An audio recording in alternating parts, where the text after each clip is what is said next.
तो hello everyone, this is Abhishek. I welcome you all in this great learning platform. So guys, आज आपके लिए लेके आ गया हूँ क्लास 11 बायोलॉजी का 25 मोस्ट इंपॉर्टेंट क्वेश्चन। जी हाँ, 25 मोस्ट इंपॉर्टेंट क्वेश्चन है बायोलॉजी क्लास 11 का। और चलिए हम लोग आज प्रैक्टिस करते हैं। इन क्वेश्चंस को आप लोग जरूर जो है, इन क्वेश्चन को आप गाइस जरूर प्रैक्टिस करके जाइए। एंड जैसा कि मैं हमेशा बोलता हूँ, टेंशन नहीं लेने का अपन है ना। चलिए फिर स्टार्ट करते हैं। क्वेश्चन देखिए, आप 25 में से कितने सही कर पाते हो, ईमानदारी से करिएगा। जी हाँ, ईमानदारी से करिएगा। तो चलिए बढ़ते हैं क्वेश्चन नंबर 1 की तरफ। आप लोग अपने अपने आंसर्स लगाने के लिए तैयार हो जाइए। क्वेश्चन नंबर 1 ये रहा आपके स्क्रीन के सामने। Protein after digestion are converted into. Digestion के बाद प्रोटीन किस चीज में कन्वर्ट हो जाता है? Carbohydrate, small globules, amino acid या स्टार्च? किस चीज में जो है कन्वर्ट हो जाता है? आप लोग बताइए, इसका करेक्ट आंसर क्या होगा? जिन्होंने भी बायो ढंग से पढ़ा है ना, बायो को आप बायो लेने जा रहे हो ना, तो बायो तो आनी चाहिए आपको। बताइए फटाफट से। इसका करेक्ट आंसर है amino acid is the right answer. बढ़ते हैं आगे, question number 2। What are the product obtained by anaerobic respiration in plants? Anaerobic respiration जब होता है प्लांट्स में, तो कौन कौन से जो है प्रोडक्ट आपको देखने को मिलते हैं? ये रहे बड़े बड़े आंसर। लास्ट में एनर्जी लिखा हुआ है। जी हाँ, लास्ट में जो है ना प्लस करके एनर्जी लिखा हुआ है। तो बताइए, लास्ट का ऑप्शन जो है पाइरुवेट है। क्या निकलता है? तो गाइस, मुझे लगता है इसका आंसर आपने दे दिया होगा। इसका करेक्ट आंसर है ethanol plus carbon dioxide plus energy. चलिए देख लेते हैं क्या क्या चीज एरोबिक एनारोबिक में क्या क्या चीजें आउटकम आती हैं। तो यहाँ पे आप लोग देख सकते हो, ग्लूकोज का ग्लाइकोलिसिस होता है साइटोप्लाज्म में। एनारोबिक रिस्पिरेशन जो होता है, अगर उस एनारोबिक हो रहा है तो उसमें एनिमल में लैक्टिक एसिड, प्लांट में जो है इथेनॉल प्लस CO2, एनर्जी तो निकलती ही है। और अगर एयरोबिक हो रहा हो, ठीक है, माइटोकॉन्ड्रिया में होता है। ये सब देखो कितना सारा डेटा यहाँ पे लिखा हुआ है। अपने आप में इसमें 3 4 5 MCQ बन सकते हैं। तो यहाँ पे CO2 + H2O निकल रहा होता है। और कुछ ये जो ATP लिखा है ना, एनर्जी करेंसी, मतलब समझ रहे हो ना, ATP, एड्रेनोसाइन ट्राइफॉस्फेट। तो ये क्या होता है? माइटोकॉन्ड्रिया को तो बोलते हैं, यहीं से तो ATP प्रोड्यूस होता है, energy currency of the cell इसको बोलते हैं। यहाँ से देखो, अपने आप में ही 3 4 5 क्वेश्चन यहाँ पे आप जनरेट कर सकते हो। इसलिए आपके लिए डाटा लेके आया। बढ़ते हैं आगे, क्वेश्चन नंबर 3 की तरफ। Bile juice is secreted bye. Bile juice कहाँ से निकलता है? बाइल जूस की बात की जा रही है ना, मैंगो जूस की नहीं। तो stomach, pancreas, small intestine, liver. सोचिए क्या हो सकता है इसका करेक्ट आंसर। जी हाँ, बिल्कुल, इसका करेक्ट आंसर है liver is the right answer. बढ़ते हैं आगे, क्वेश्चन नंबर 3 की तरफ। Response of the plant roots toward the water, उसको क्या बोलते हैं? कि जो प्लांट के रूट्स होते हैं पानी की तरफ अपने आप मुड़ते हुए चले जाते हैं, इसको क्या बोलते हैं? कीमोट्रॉफिज्म, फोटोट्रॉफिज्म, हाइड्रोट्रॉफिज्म या फिर जियोट्रॉफिज्म? इसको क्या बोलते हैं? सोचिए। तो इसका करेक्ट आंसर बिल्कुल जी हाँ, वाटर है तो फिर हाइड्रो आ गया अपने आप ही, hydrotropism. Question number 5। Posture and the balance of the body is controlled by. बताइए किस चीज से कंट्रोल किया जाता है पोस्चर और बैलेंस? आपके ऑप्शन है सेरेबुलम, मेड्यूला, ओब्लंगट, लंग। आपके पास ऑप्शन है guys, A cerebellum, medulla, pons या फिर सेरेब्रम। क्या हो सकता है इसका करेक्ट आंसर? पढ़े होंगे ब्रेन के बारे में तो पता होगा, दिमाग चला पाएंगे, है ना। बस थोड़ा सा दिमाग लगा लीजिए तो आपको आंसर मिल जाएगा। अच्छा। दिमाग से रिलेटेड क्वेश्चन है। ये मत कहना भैया थोड़ा सा ही तो दिमाग है, वो भी लगा लेंगे तो एग्जाम में क्या लगाएंगे। अच्छा। चलिए, इसका करेक्ट आंसर है, तो भाई साहब करेक्ट आंसर है cerebellum is the right answer. चलिए देख लेते हैं कैसे है। तो ये रहा, दिमाग को मैंने आपके लिए खोल दिया है। आपके दिमाग को देख सकते हैं, कुछ ऐसा ही दिखता होगा।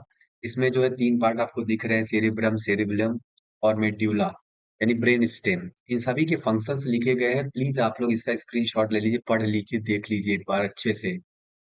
बैलेंस एंड पोस्चर जो है सेरिबेलम कंट्रोल करता है।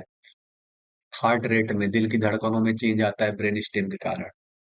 जजमेंट ले पाते हो, इंटेलिजेंस, लर्निंग जो आप सीख रहे हो, सेरिब्रम के कारण सीख पा रहे हो। तो ये सब पढ़िए, मजा बहुत आता है। ठीक है। Question number 6। मिल्क मैन, दूध वाला जो है ऐड कर देता है बेकिंग सोडा फ्रेश मिल्क के। फ्रेश मिल्क में कभी सुना है, कभी देखा है? ऐसे केसेस न्यूज़पेपर में निकला करते हैं। दूध वाले ने जो है मिलावट कर दिया। तो देखिए बेकिंग सोडा का मिलावट कर देते हैं वो लोग, क्यों कर देते हैं, क्या हो सकता है इसका करेक्ट आंसर? आपके सामने चार ऑप्शंस लिखे हैं। क्वालिटी बढ़ाने के लिए, पनीर बनाने के लिए, कभी देखा है पनीर बनाने के लिए यूज करते हो बेकिंग सोडा? गर्म दूध में नींबू डाल दो तो पनीर बन जाता है ना, खट्टे चीज। सोचिए क्या इस्तेमाल कर सकते हैं, क्यों? तो इसका करेक्ट आंसर है to decrease the rate of fermentation. दूध खराब ना हो जाए, ज्यादा देर तक फ्रेश की तरह महसूस करे, है ना, ताजा ही रहे, बना रहे। तो फर्मेंटेशन रेट को डिक्रीज करने के लिए मिल्कमैन जो है बेकिंग सोडा ऐड कर देते हैं। Question number 7, what is the normal systolic diastolic pressure in human?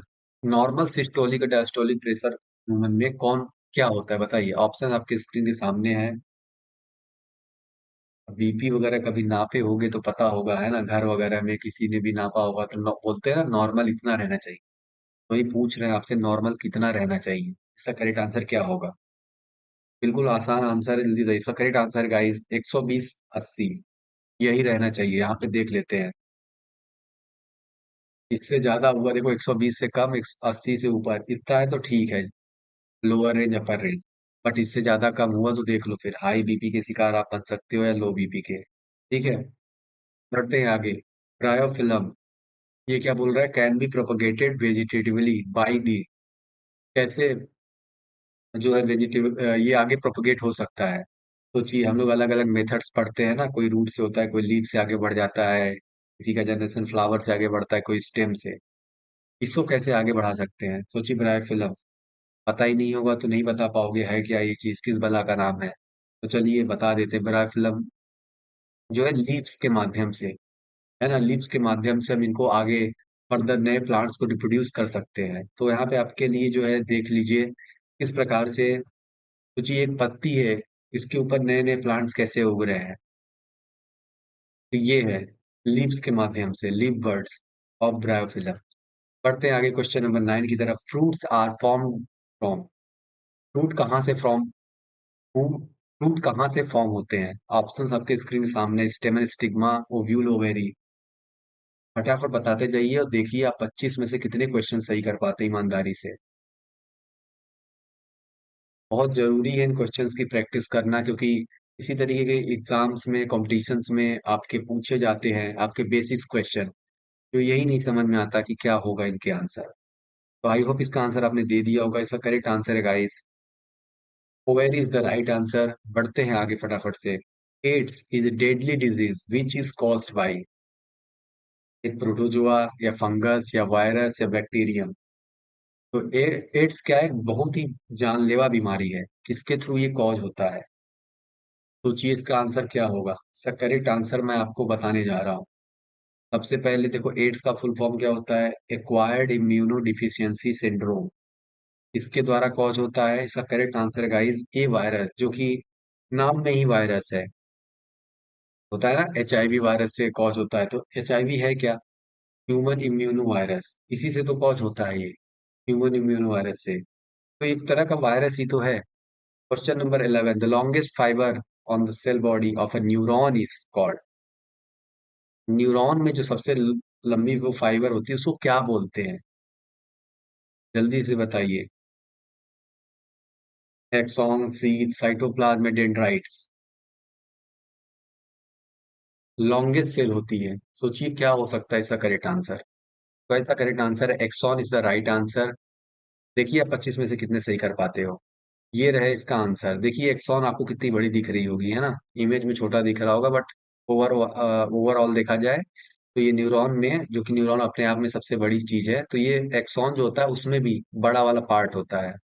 बढ़ते हैं आगे फटाफट से। The main reproductive parts of a flower, the stamens are collectively known as, बताइए इसको क्या बोलते हैं?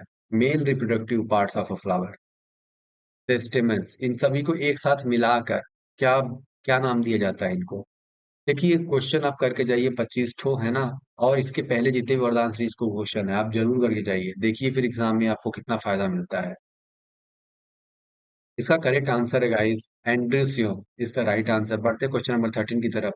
Independent inheritance of the two separate trait, shape colour and colour of the seeds in the Mendel cross on a pea, plant resulted in observation ratio of, जिन्होंने Mendel's observation पढ़ा होगा, वो जो पी की क्रॉस किया गया था, है ना, दो अलग अलग वैरायटी के मटर के दानों को, तो किस रेशियो में इनहेरिटेंस हुआ था उनके कैरेक्टर्स का।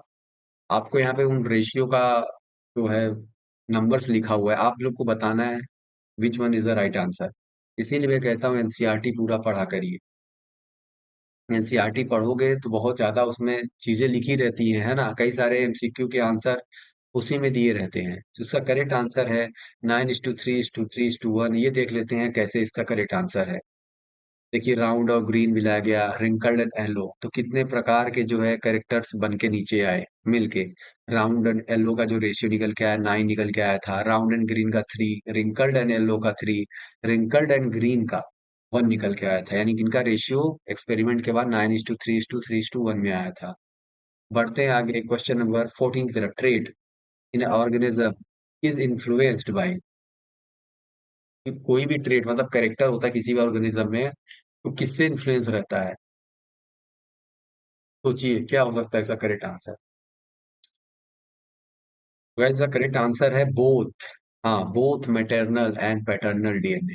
जी हाँ, माता और पिता दोनों के साइड से चीजें आती हैं। ऐसा नहीं है कि सिर्फ पिताजी की चीजें आती हैं, माता की नहीं। अब माता और पिता के दोनों के साइड, मतलब समझ रहे हो, ऐसा नहीं मैं बोल रहा हूँ कि माता पिता की, सिर्फ माता और पिताजी के दोनों के साइड की चीजें आती हैं। यानी आपके दादा दादी वहां तक की चीजें, परदादा, कहीं से भी कुछ भी, कोई भी इंफॉर्मेशन उठ के आ सकती है। और साथ में माता जी के साइड भी नाना नानी मामा, तो कहीं से भी उनकी इंफॉर्मेशन उधर, मतलब मम्मी के जो पिता के पिता, उनके फैमिली की भी ट्रेड्स आपके अंदर दिखाई दे सकते हैं। तो इसका करेक्ट आंसर है C, both maternal and paternal DNA. Question number 15, which of the following is a pair of analogous organ. Analogous organs क्या होते हैं, अगर ये पता होगा तो फिर ही आप बता पाओगे, अदरवाइज तो फिर मुश्किल है। अगर ये डिफिनीशन पता होगा तो ही आप बता पाओगे, अदरवाइज तो मुश्किल है इस क्वेश्चन का आंसर दे पाना। और जिनको आता है उनके लिए मैं इसका आंसर दिखाने वाला हूँ। इसका करेक्ट आंसर है wings of a pigeon and a bat, है ना। पीजन मतलब कबूतर और बैट मतलब चमगादड़। तो चलिए देख लेते हैं क्या होता है डेफिनेशन और क्यों है ये आंसर। एनालॉगस ऑर्गन्स ये होते हैं कि इनका स्ट्रक्चर आपको डिफरेंट रहेगा, बनावट अलग अलग है, काम एक ही है। समझ रहे हो, हम सभी की बनावट अलग अलग है, लेकिन काम एक ही है, ये पढ़ाई लिखाई करना जीवन में। तो खैर वापस आते हैं, तो देखिए एनालॉगस ऑर्गन्स जो है बायोलॉजी में लिखा क्या गया है, देखो विंग ऑफ बैट आपके सामने दिख रहा है और विंग ऑफ बर्ड दिख रहा है, इनकी बनावट अलग अलग है, लेकिन काम क्या आता है, उड़ने के काम आता है। ठीक है, बढ़ते हैं आगे, question number 16, which of the following does Darwin theory not include. Darwin, जो डार्विन की थ्योरी थी ना, उसमें ये चीज नहीं इंक्लूड की गई थी, कौन सी चीज? Natural selection, survival survival of the fittest, evolution through inheritance, या स्ट्रगल और द एग्जिस्टेंस ऑफ लाइफ। कौन सी चीज नहीं इंक्लूड की गई थी? देखो, कहीं भी गलत सही लगे, कुछ भी लगे तो आप लोग कमेंट में जरूर बताना, रिसर्च करके, ऐसा नहीं कि बस बोल देना, रिसर्च करके बताना। इसका करेक्ट आंसर है गाइस इवोल्यूशन थ्रू इनहेरिटेंस, ये नहीं बताया गया था। ठीक है, सर्वाइवल ऑफ द फिटेस्ट का मतलब होता है कि देखो, नेचुरल सिलेक्शन क्या, प्रकृति खुद ही चुनाव करती है। और सर्वाइवल ऑफ द फिटेस्ट, जो प्रकृति के अनुसार नहीं रह पा रहा है, तो उसको क्या होगा, वो क्या करेगा, नीचे वाला ऑप्शन देख रहे हो ना, struggle for the existence of the life, struggle करेगा जिंदगी भर अपनी जिंदगी की एग्जिस्टेंस के लिए। और कर पाया तो ठीक है, नहीं कर पाया तो निकल जाएगा। डायनासोर खत्म, डायनासोर कर रहा हूँ, डायनासोर खत्म हो गए। सर्वाइवल ऑफ द फिटेस्ट, तो फिट रहेगा प्रकृति के अनुसार, नेचर के अनुसार, वही सरवाइव कर पाएगा। क्वेश्चन नंबर 17, ये रहा आपके स्क्रीन के सामने। होमोलॉगस ऑर्गन्स है, होमोलॉगस ऑर्गन क्या होते हैं? अब अगर जिनको एनालॉगस समझ में आ गया होगा तो मैं आपको इतना हिंट दे सकता हूँ, उसका जस्ट उल्टा होमोलॉगस ऑर्गन होता है। इसका करेक्ट आंसर है guys same structure different function, बनावट एक ही तरह है, काम अलग अलग है, समझ रहे हो? सोचो, चमगादड़ जो था, वो अपने उन फिन्स का, यानी जो निकले हुए चीजें हैं बाहर, उनका इस्तेमाल उड़ने के लिए वो कर रहा है, जो हाथ की तरह है, पंजे की तरह है, उनका इस्तेमाल उड़ने के लिए कर रहा है। व्हेल्स एंड डॉल्फिन वो स्विमिंग करने के लिए करते हैं। कैट्स जो हैं वो चलने के लिए करते हैं। तो यही चीजें, ध्यान से इनकी डिफिनीशन देखिए। Similar structure and different function, बनावट एक ही तरह है, काम अलग अलग। The amount of energy that flows from one trophic level to another trophic level, food chain में एक ट्रॉपिक लेवल से दूसरे ट्रॉपिक लेवल में जाने पर कितनी एनर्जी का ट्रांसफर होता है? 15%, 20%, 5%, 10%? सोचिए, क्या हो सकता है इसका आंसर? जिन्होंने फूड चेन देखा होगा, है ना, बता पाएंगे, अदरवाइज तो नहीं। इसका करेक्ट आंसर है 10% इज द राइट आंसर। ये रहा इसका पूरा दृश्य आपको देखने को मिल रहा है हमारी स्क्रीन पर। 10 10, सीधे 10 10 का मल्टीप्लाई करते चले जाएंगे, ऊपर से 10 का मल्टीप्लाई करेंगे 0.01 में तो 0.1 बन जाएगा, उसमें 10 का करेंगे 1 बन जाएगा, फिर देन 10 बन जाएगा, देन 100% हो जाएगा। ये होता है, आप देख सकते हो। इस प्रकार से इसका आंसर 10% है। Question number 19, which of the following is a biodegradable? Biodegradable इनमें से कौन है? ऑप्शंस आपके स्क्रीन के सामने है। Plastic mugs, leather belt, silver foil या आयरन नेल्स? क्या हो सकता है इसका करेक्ट आंसर? बायोडिग्रेडेबल पूछ रहा है।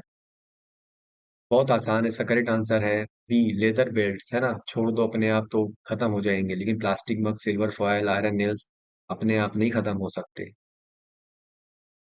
एन इकोसिस्टम इंक्लूड्स, इकोसिस्टम बताइए कौन कौन सी चीजें आती हैं? ऑप्शंस आपके स्क्रीन के सामने हैं, बताइए फटाफट से। इसका करेक्ट आंसर, नहीं नहीं, ऑल लिविंग नहीं है, देखो both living and non living organism आएंगे, ठीक है। जितने भी धरती पे सब लिविंग नॉन लिविंग है सब आ जाएंगे, इकोसिस्टम भैया सब मिलके बनाते हैं, ठीक है। Question number 21, the number of atoms of oxygen present in ozone? Ozone में कितने नंबर ऑफ ऑक्सीजन प्रेजेंट होते हैं? बहुत आसान है, जिसको पता होगा ओजोन गैस या फिर ओजोन का क्या होता है सूत्र, वो फटाक से बता देगा, अदरवाइज मुश्किल है।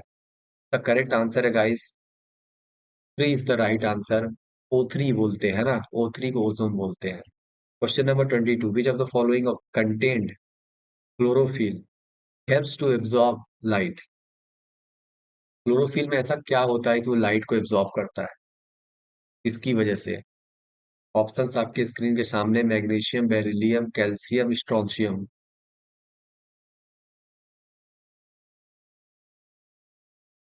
तो इसका करेक्ट आंसर मैं आपको दिखाने जा रहा हूँ, क्लोरोफिल में होता है magnesium. A is the right answer, जिनको नहीं पता था उनको पता कर लीजिएगा, है ना। ये इसका आंसर है। 23, in the names of mangifera indica, जो कि मैंगो का एक साइंटिफिक नेम है। Solanum tuberosum potato, panthera leo for the lion. What does the three names indica, tuberosum and leo represent? साफ साफ लिखा गया है कि जैसे कि कोई भी नाम है, दो नामों से मिलके बना है साइंटिफिक नेम, उसमें जो लास्ट वाला पार्ट है उसको क्या बोलते हो, है ना, उसको क्या बोला जाता है? स्पेसिफिक एपिथेट, या फिर टैक्सोनॉमिक हायरार्की, या बाइनोमियल नोमेनक्लेचर, या फिर आइडेंटिफिकेशन?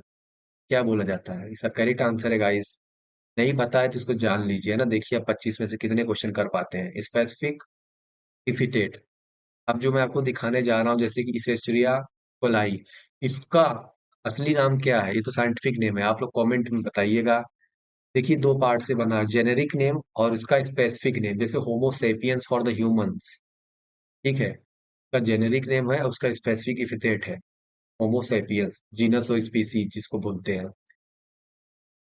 और species name should be written in italic, ये चीज याद रखिएगा, ठीक है। पढ़ते हैं आगे क्वेश्चन 24 की तरफ। Which of the following cells are responsible for our skin colour? हमारे स्किन का जो कलर है, जो आपको दिख रहा है ना, वो उसके लिए रिस्पॉन्सिबल कौन है? नहीं भैया, फिल्टर यहाँ पे ऑप्शन नहीं है। इंस्टाग्राम वाले तो पहले ही फिल्टर, देखो, फिल्टर से स्किन कलर नहीं चेंज होता है, वो तो दिखाने के लिए। एक्चुअली मैं बात कर रहा हूँ बायोलॉजी की। मेलानोसाइट्स, क्या लिखा, कैरेटिनोसाइट्स, मार्कर सेल्स या लैंगर सेल्स? क्या हो सकता है? इसका करेक्ट आंसर है ए, मेलानोसाइट। मेलानिन फॉर्म करते हैं ये, जिससे हमारा स्किन का कलर, पिगमेंट, इसको आप स्किन पिगमेंट भी बोल सकते हो, है ना। ये स्किन को कलर करते हैं।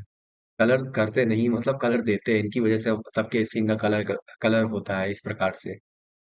25, और चिंता मत करिए, डार्क स्किन कलर ऐसा कुछ होता नहीं है। टेम्परेचर के अकॉर्डिंग, जीनस के अकॉर्डिंग ये सारी चीजें वेरिएट करती हैं। तो इसमें कोई चिंता की बात नहीं है कि स्किन का कलर कैसा है। आप देखोगे हमारे जितने भी गॉड थे वो सांवले रंग के थे। तो कोई टेंशन लेने की बात नहीं, स्वयं भगवान का भी कलर उन्होंने कभी नहीं इस तरह से किया, तो फिर आप क्यों कर रहे हो।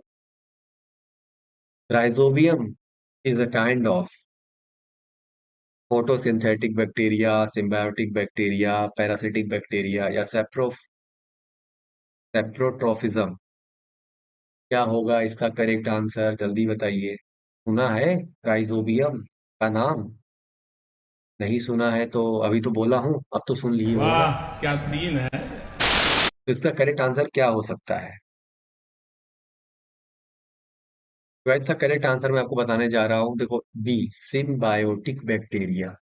यहाँ पे आप देख सकते हो, राइजोबियम बैक्टीरिया हेल्प्स, इसके बारे में पूरी इंफॉर्मेशन है।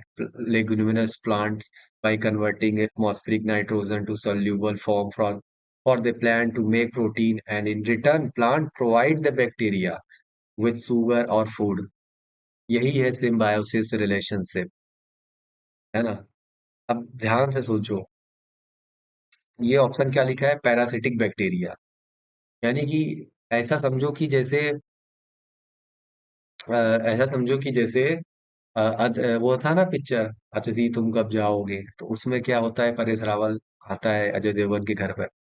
तो वो कुछ पैरासिटिक की तरह, पैरासाइट की तरह एक्ट होता है कि बेचारा, है ना, आया भी है, उसी की रिसोर्सेज यूज कर रहा है, उसी को हार्म हो रहा है। तो एक तो अपना मजे से रह रहा है, और किसी और के यहाँ रह रहा है, किसी और के भरोसे है, और किसी और की रिसोर्सेज यूज कर रहा है, और उसको ही हार्म हो रहा है। रियल लाइफ में आप देखो, जैसे जुए पड़ जाते हैं सर में, या कुत्ते पर जो जो छोटे छोटे कीड़े लग जाते हैं, मतलब बॉडी पे, स्किन पे, तो करते क्या है, मस्त अपना बैठ के उधर उनके खून चूसते हैं बढ़िया से, अपनी जिंदगी चलती रहती है उनकी मजे से, लेकिन सामने वाले को हार्म पहुंचा रहे होते हैं। पैरासाइट बन गए। सेप्रो सेप्रोट्रॉफिज्म क्या होता है? सेप्रोट्रॉफिज्म मतलब क्या समझ रहे हो, सकते हो? जैसे कि डेड एंड डी के चीज पे रिलाय करना। जैसे कि आप देखे होगे, मशरूम्स मशरूम्स होते हैं, ठीक है। अब सिम्बायोटिक क्या है, सबका साथ सबका इतने विकास, तेजस्वी है लोग ना। हैं हमारे। हमारी जरूरत है, हम आपके साथ रह रहे हैं, और कुछ आपकी जरूरत है, हमारे साथ रह रहे हो।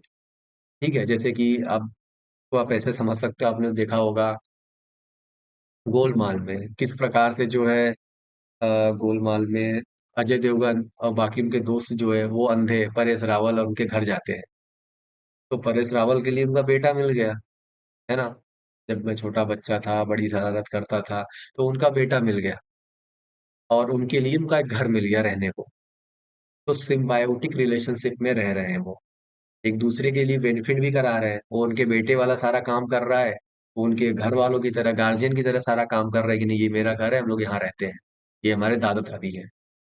तो ये जो है, इस तरीके से आप इस चीज़ों को समझ सकते हो। तो आई होप गाइस आपको मज़ा आया होगा, है ना। वीडियो को लाइक ज़रूर करते जाइएगा, एंड आई होप आपको इन वरदान सीरीज़ के 25 इंपॉर्टेंट क्वेश्चन पसंद आए होंगे। करके ज़रूर जाइए एग्ज़ाम के पहले, और सुन भी लेंगे तो भी याद हो जाएगा। ठीक है? गाइस मिलते हैं फिर किसी नेक्स्ट वीडियो में, तब तक take care and bye bye. See you next video. मजा आया।